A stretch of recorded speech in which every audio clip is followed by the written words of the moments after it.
mnavunja shughuli ya uzalishaji, mnatengeneza pa kupumzika. Hivi wenzangu mmewaelewa kabisa? Mnavunja shughuli ya uzalishaji alafu mnatengeneza pa kupumzika.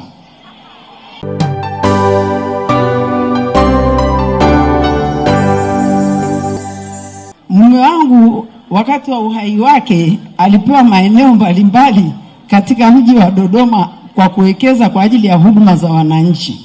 Eneo la kwanza kabisa alilopewa ni choo cha mnada wa Msalato, akaambiwa ajenge, akaandikiwa na barua na wenye watendaji wa kipindi kile, akaambiwa ajenge, kitakuwa mali yake.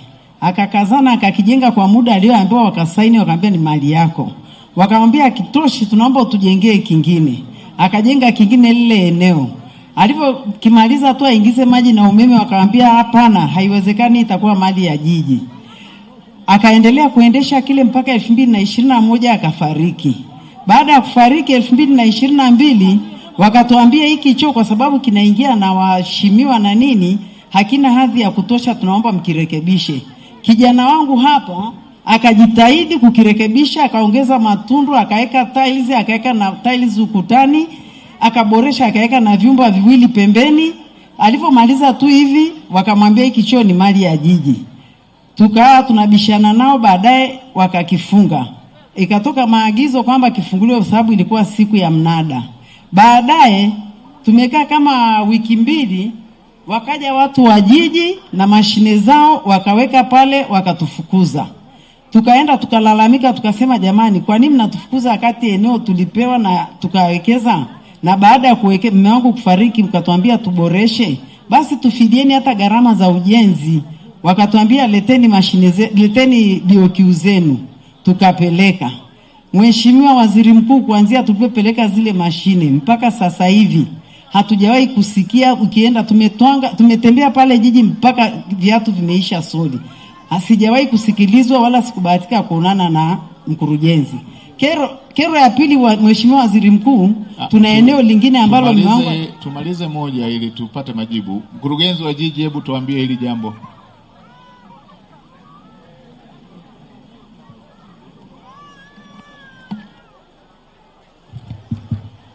Hebu tuambie hili likoje mkurugenzi? Mheshimiwa, huyu mama si unamfahamu? Mheshimiwa Waziri Mkuu, kwa historia aliyotoa na mfahamu. Japokuwa hatujawahi kuonana. Tumeonana kwenye nyaraka. Mheshimiwa Waziri Mkuu, katika jiji la Dodoma tunayo miradi ambayo tunaendesha kwa mfumo wa BOT, Build Operate Transfer, ambapo kwa wale wananchi au wawekezaji wanaweza wakajenga, wakaendesha na baadaye wakarudisha halmashauri ya jiji baada ya gharama zao za awali kuisha zilizokubaliana katika BOQ zilizokuwa zimewasilishwa. Mheshimiwa Waziri Mkuu, kwa mnada wa Msalato na maeneo mengine ya soko, watu baada ya kujenga na kuendesha walirejesha vyoo au majengo mengine kwa jiji. Lakini pamoja na kwamba watu wanajenga na kuendesha, bado kuna hitaji udhibiti wa mapato yanayokusanywa, ambapo jiji linapaswa kuweka mashine za POS kwa sababu kuna asilimia za fedha ambazo ziingie jiji. Kwa hiyo kwa upande wa mnada wa Msalato, moja ya changamoto iliyokuwa imepatikana, hakukuwa na hesabu zinazoeleweka juu ya mapato ambayo yalikuwa yanapatikana katika choo kile. Ndipo wakati ambapo halmashauri ya jiji la Dodoma iliona ni hekima kuweka udhibiti ili kujua ni kiwango gani cha pesa kinapatikana, na baada ya hapo mkataba uweze kuendelea. Mheshimiwa Waziri Mkuu, hiyo taarifa ya kusema kwamba ameleta kwa ajili ya kulipa, mimi naipata hapa, lakini kama ni kweli basi kwa jiji la Dodoma hatuna changamoto ya malipo. Naomba tu kesho baada ya kutoka kwenye kikao chako Mheshimiwa Waziri Mkuu aje ili tuweze kufanya uhakiki na kuendelea na taratibu zingine za malipo. Haya mama, nenda onana na mkurugenzi hapo. Una jambo lingine?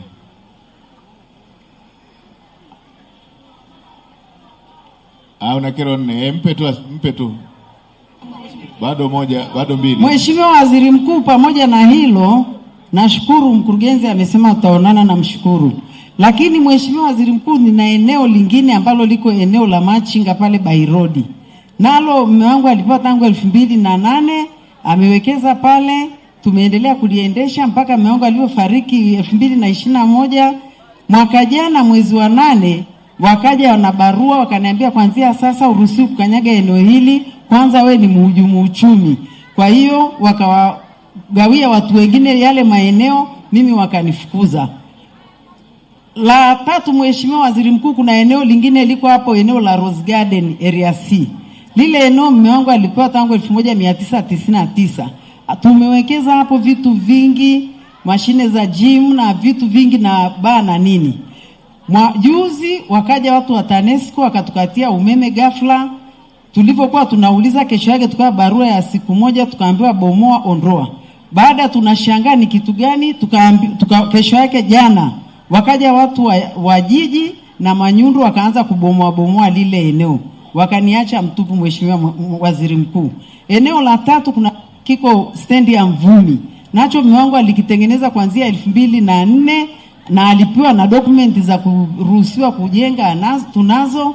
Lakini mwaka jana mwezi wa 10 wakaja hao watu wa jiji wakaweka mashine zao wakatufukuza. Lakini tulipojaribu kuomba wakatuambia tutagawana, nyie mtachukua 20%, nyie mtachukua 80%, sisi tutachukua 20%.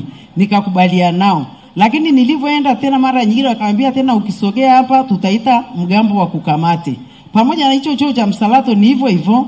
Tukiambiwa ukifika hapa tena tutakukamata. Eneo la Bairodi ni hivyo hivyo mpaka sasa hivi. Mheshimiwa Waziri Mkuu, nimetoa hata haya. Mkurugenzi, hebu tuambie tena, mbona mna kesi nyingi hivi na huyu mama? Mheshimiwa Waziri Mkuu, alafu kwa nini hata hamjamuita mdau wenu wa maendeleo mnayefanya naye kazi miaka mingi hivi?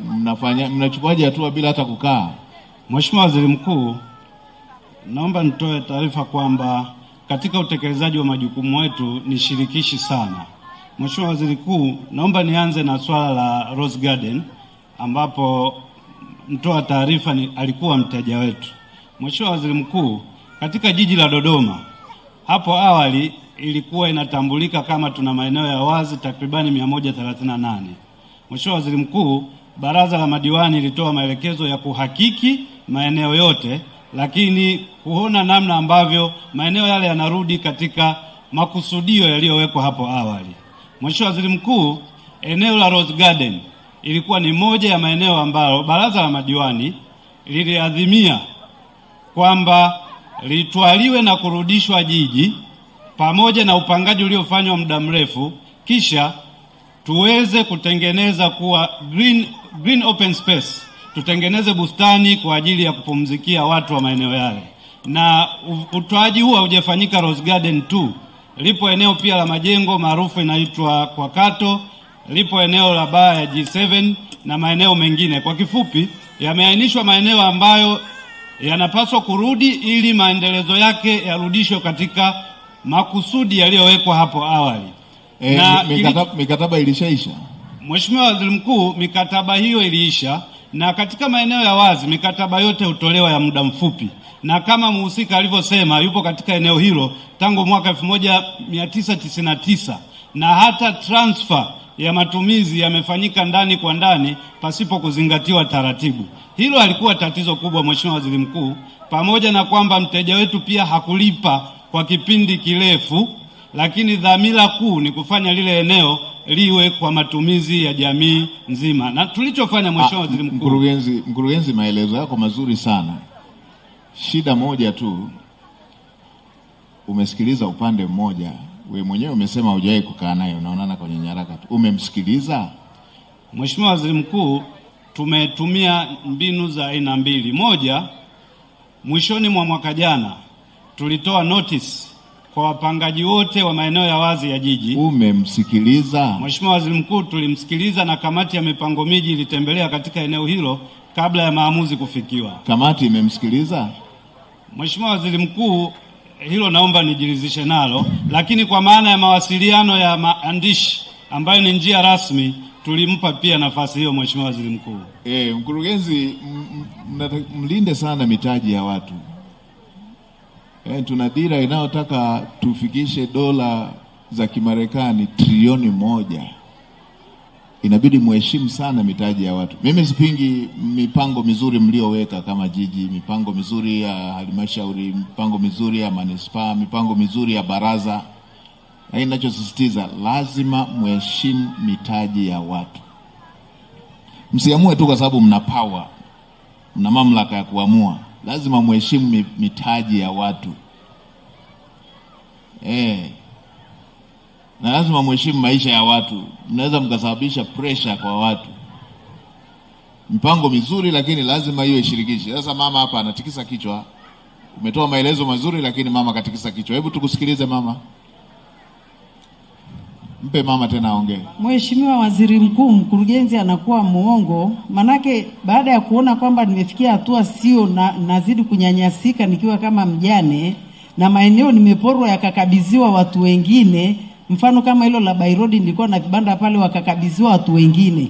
Na kwa fununu Mheshimiwa Waziri Mkuu ambazo tunaziita redio mbao, nilisikia kuna wa huko jiji wenyewe wamegawana yale maeneo lakini hawajaweza kuandika majina yao, wamejilimbikiza wenyewe wakasema tungojee hii migogoro ikiisha tutaendelea kuyaendesha. Kuhusu hiyo Rose Garden, Mheshimiwa Waziri Mkuu, tumeenda kwa mkurugenzi. Ninyi mmemtoa, mnasema mnataka kutengeneza garden za kupumzikia.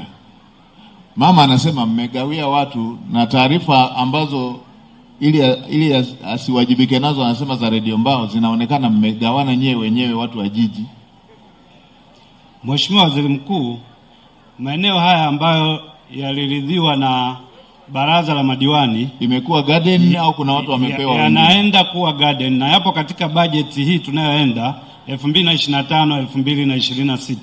Ni kwa ajili ya matumizi. Ningetuma watu wakakague pale, hapana watu wengine waliogawiwa. Mheshimiwa Waziri Mkuu, zoezi la kumuondosha lilifanyika jana. Kwa hiyo hata kazi ya kuanza maboresho bado haijafanyika Mheshimiwa Waziri Mkuu. Bado haijafanyika? Ndio Mheshimiwa Waziri Mkuu. Lingine. Mheshimiwa Waziri Mkuu, wanakuvamia, huna taarifa yoyote, unasikia nyundo zinalia tu.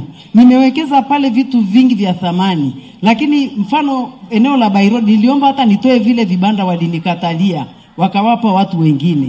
Hapo Rose Garden tumepewa noti leo, kesho mnaambiwa wanakuja kubomoa. Tunajiuliza Mheshimiwa Waziri Mkuu, kule kuna mashine za gym, kuna vitu vingi kabisa na majiko. Tunaondoaje na kubomoaje kwa dakika chache hizo? Na kwa nini mkurugenzi, nimejaribu kwenda kwake zaidi ya mara 100. Mheshimiwa Waziri Mkuu, nimesambaza barua mpaka kwako, iko barua kwa mkuu wa mkoa, ipo kwa rais, ipo kwa katibu mkuu, ipo maeneo yote. Nilijaribu kusambaza barua katika harakati za kujitetea, lakini sijawahi kupata majibu. Viko wapi hivyo vitu? Hilo eneo la walishavu na lenyewe wamebomoa au bado? Hilo la Bairodi halijabomolewa, walipewa watu wanaliendesha. Lakini la Rose Garden limeshabomolewa, ndio wameanza kubomoa jana. Wametoa vitu vyako? Wametoa vitu vyako? Nilikuwa sijamaliza kutoa, maana nilipewa siku moja ambayo haikunitosha. Mashine za gym ni nyingi, kuzifungua ilikuwa shida. Kwa hiyo ile siku tunamalizia tuanze kutoa vitu, wamekuja wameanza kubomoa. Mkurugenzi, mbona unasema mmetoa jana tu na mama anasema mmewapa watu wengine vibanda vyake? Vibanda vyake mmewapa watu wengine. Mheshimiwa Waziri Mkuu, naomba niliweke vizuri. Kuna vibanda ambavyo wanaeleza sio sehemu hii ya Rose Garden. Vibanda alivyoeleza ni vile ambavyo vilijengwa kwa mfumo wa jenga, endesha, rejesha, ambapo wakati wake wa kuendesha uliisha, na baada ya kurudi jiji ilitangazwa yule ambaye anatoa ofa kubwa ndio anapewa na kuweza kuendesha. Ndio mkataba ulivyokuwa unasema. Hilo la Rose Garden. Na wewe inakuhusu hiyo? Hebu sogea hapa mbele. Angoja na mwenzako anasema linamhusu. Huyo hapo anaona anaongea kwa ishara. Hebu mpeni na yeye. Hebu mpeni aseme. Hebu tuambie likoje hilo? Mheshimiwa Waziri Mkuu, kwa majina naitwa Jackson Freddy Sam, ni mtoto wa marehemu Freddy Sam, mmiliki wa eneo linaloitwa Rose Garden. Mheshimiwa Waziri Mkuu, kwanza ningependa kukushukuru Mama Samia, ningependa kukushukuru wewe, lakini kipekee ningependa kuwashukuru wananchi wa Chamwino kwa kumrudisha tena bungeni Mheshimiwa Deogratias Dijembe ambaye kwa mara ya mwisho mpaka tunapambana na mgogoro huu tuliwasiliana na Mheshimiwa Dijembe, akamuita mkurugenzi Mheshimiwa Stakamiko tarehe 10 mwezi wa 3 2025, tukaonana naye ofisini kwake. Tukajaribu kuliongea swala hili, akamsimamisha Mheshimiwa Dijembe kwa kumwambia kwamba masuala ya huyu mama mengi ni ya majukumu yangu, kwa hivyo aje ofisini kwangu nitayashughulikia. Mama kasota miezi miwili, anaenda ofisini kwa mkurugenzi, apewi nafasi yote ya kuonana na mkurugenzi. Lakini kinginecho mheshimiwa, kwenye hilo swala analosema la mikataba, Mheshimiwa Waziri Mkuu, mimi ningeomba kama ungeweza kunipa fursa ya kufika ofisini kwako na mheshimiwa mkurugenzi aonyeshe mkataba wote katika hiyo mikataba ambavyo anaweka abbreviation BTY BTB, ambao unaonyesha kwamba Fredi Fataeli Sam alishaye kupewa eneo la mnada wa Msalato kujenga vyoo kwa mkataba wa namna hiyo. Huo mkataba Mheshimiwa Waziri Mkuu na kuapia haupo. Aonyeshe mkataba ambao hata hivyo vibanda ninavyosema kwamba Fredi alishaye kupewa kwa mkataba wa BT haupo. Kwa hiyo mikataba ambao Mheshimiwa mkurugenzi pale anasema kwamba marehemu Fredi Sam au mama mjane hapa alishaye kupata mikataba ya namna hiyo haipo. Mara ya mwisho Mheshimiwa Waziri Mkuu, tuliitwa mimi tukiwa na mama tuje kwa twende kwa ajili ya kupewa mikataba ya eneo lile la wazi ambalo leo tunaambiwa ni green sijui nini. Lakini kiuhalisia mheshimiwa, maeneo yote na wananchi wote wa Dodoma mjini wanavyomfahamu marehemu mzee Fredi, alikuwa ni mtu ambaye anapenda kutunza mazingira na alinirithisha kitu hicho cha kutunza mazingira. Hivi tunavyoongea leo mheshimiwa, eneo la Rose Garden ndio eneo ambalo hata ukiangalia kwenye ramani ya GPS utaona ndio eneo ambalo limetanda miti kuliko eneo lolote katika kata ya Kiwanja cha Ndege. Hivi tunavyoongea leo mheshimiwa, ukiangalia eneo la Kilimani ndio eneo pekee lililotanda miti katika kata ya Kiwanja cha Ndege. Lakini sio hivyo tu, hata kwenye huo mnada wa Msalato tunaoongelea mheshimiwa, ukiangalia kwenye ramani yako ya GPS ndio eneo pekee lililotanda miti maji. Haya, nimekupata. Sasa mkurugenzi, ngoja hapa kwanza tusigeuze hii kuwa mahakama. Maelekezo ninayotoa, kwanza simamisheni ubomoaji mpaka mama amalize vitu vyake. Kesho mkurugenzi na watu wako pamoja na mama na kijana wako nendeni kwa waziri wa TAMISEMI ili muende verify hivi vitu vyote hivi. Mkurugenzi, kama mkataba ukusema ajenge na kuondoka, msijengewe alafu mkaweka masharti mapya. Ndio, msijengewe alafu mkaweka masharti mapya. Kwa hiyo kesho chukua timu yako muende kwa waziri wa TAMISEMI na ninyi nendeni kwa waziri wa TAMISEMI, lakini msibomoe jengo lile, msimamishe ubomoaji jengo lile. Kama mtakubaliana hiyo kesho na mpango mlioweka, aondoe kwanza vitu vyake. Sawa mheshimiwa waziri mkuu. Msiue mitaji ya watu. Tumepokea mheshimiwa waziri mkuu. Mnajua hiyo hasara haiendi kwake tu. Mtapata hasara na nyie, kwa sababu mapato, ajira, vyote hivyo. Kwa hiyo mimi nadhani tukubaliane hivyo. Wewe kijana utasogea hapa, onana na naibu waziri hapa ili mfanye uratibu kesho. Mtaonana na waziri wa TAMISEMI ama naibu waziri ambaye ameshalisikiliza hili na mkurugenzi wa jiji. Mipango mizuri, lakini sasa kama haijawa na ushirikishwaji huu, hicho sio kitu sawa. Na mimi niwaambieni watendaji wa serikali, pamoja na mipango mizuri tunayopanga, kitu kimoja ambacho mara zote tukumbuke kwamba kwa sasa hivi nchi yetu haiwezi ikaenda kwa serikali tu. Lazima tuheshimu sekta binafsi. Ndio, Watanzania hawa watatajirika tu kwa kutegemea serikali. Lazima sekta binafsi iheshimiwe na itengeneze mapato. Sasa hii miezi yote huyu mama mmeshamtoa kwenye reli, mmeshamtoa kwenye biashara. Mkurugenzi, naam mheshimiwa. Hawa washauri wako wa biashara wanafahamu biashara kweli au wana nadharia tu ya biashara? Maelezo haya na jinsi ambavyo wamefanya havifanani kabisa. Lazima watu waheshimu mitaji ya watu. Hata wawe na mipango mizuri kiasi gani, lazima waheshimu mitaji ya watu. Sasa mfanyabiashara, mjasiriamali ambaye ameshasimama kwa kiwango hicho, mnawezaje kuvunja tu siku moja? kwa kigezo cha chochote kile ambacho utaweza kusema. Mnavunja shughuli ya uzalishaji, mnatengeneza pa kupumzika.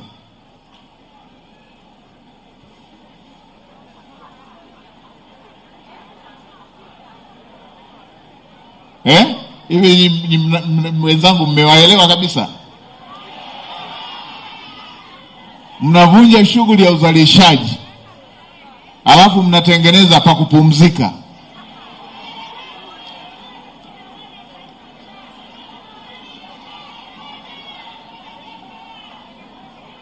Mnatengeneza garden.